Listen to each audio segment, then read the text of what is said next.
નવરાશની પળોમાં ખાવાની મજા આવે એવા ખારાની રેસીપી આજે હું તમારી સાથે શેર કરું છું. તો ચાલો બતાવો. ખારી સિંગ માટેની સામગ્રી: મગફળીના બી અને નમક. હવે પાણી ઉકળી ગયું છે, આપણે ગેસ બંધ કરી દઈશું અને મગફળીના બી નાખી અને ઢાંકીને 5 મિનિટ રહેવા દઈશું. 5 મિનિટ થઈ ગઈ છે. હવે આપણા બી પલળી ગયા છે અને બીમાં આવી કરચલી પડે પછી કાઢી લેવાની. હવે આપણે ચાયણામાં કાઢી દઈશું.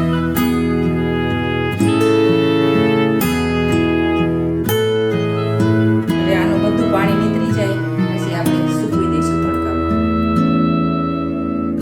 હવે આપણે તડકામાં સૂકવી દઈશું. હવે આપણે નમક નાખી દઈશું. તમે તમારી ઈચ્છા મુજબ વધુ ઓછું કરી શકો છો.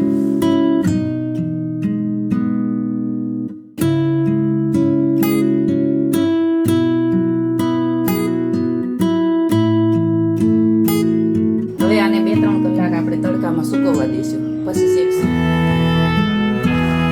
જો હવે સુકાઈ ગઈ છે, હવે શેકી લઈશું. હું તમને 2 રીતે આજે શીખડાવું છું શેકતા. આ એક માઇક્રોવેવમાં શેકીશ અને બીજી ગેસ ઉપર નમકમાં શેકીશ.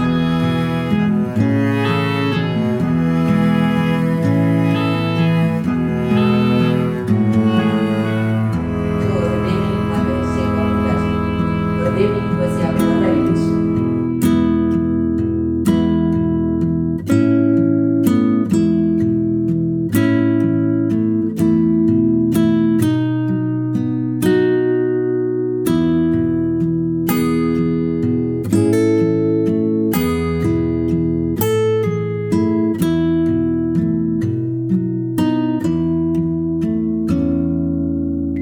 પાછા આપણે 2 મિનિટ મૂકી દીધા છે.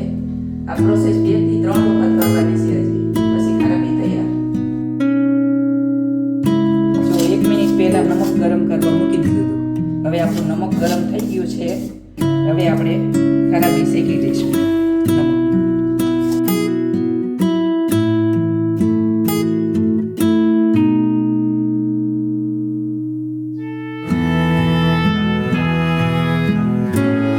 ખારી સિંગ તૈયાર છે. હવે આપણે નમકમાંથી કાઢી લઈશું.